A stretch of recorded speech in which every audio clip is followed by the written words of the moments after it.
I'd pick up a book at random and start reading, a habit that I still have till date. Means I read all the time. And so I read this book called Jungle Rules by an author called John Imlay. And it's an absolutely amazing story of Dun and Bradstreet software and how it changed the world. But again, it was also on how the tiger hunts. A tiger can stalk its prey for 5 miles before it finally goes for the kill. And my idea was that you need to stalk your goal. So my goal was always to be an entrepreneur. So I was always stalking it. It's just a question of time. So the first part to do was EazyDiner. Actually, EazyDiner started much earlier. And it started with Mr. Oberoi having a small stake in it too. When we started EazyDiner, because I made a complete disclosure that I want to do EazyDiner. And the board said, yeah, you can, but you can be in a non-executive position and you can't be in an executive position. So I had no operational role to play in EazyDiner, but I was the idea, the mind behind EazyDiner when we started.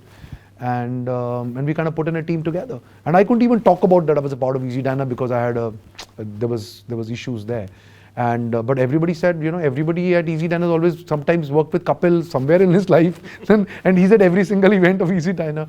So everybody kind of figured that out. But by the time it was 2018, and again I read a beautiful book by Jeff Bezos, and he said, and that was the turning point for me, that I said, oh God, I have to go now.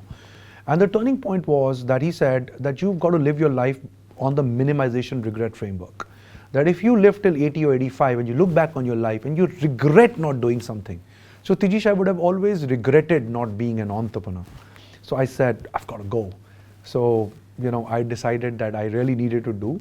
And then there was something very interesting happening in the global landscape. So because I was stalking my goal, and I always tell people who want to be entrepreneurs that it's just not that you wake up one day and say, I'm going to quit my job and do this. It's also about, you need to stalk your goal. I was stalking my goal for a good 11 years before I would take the plunge.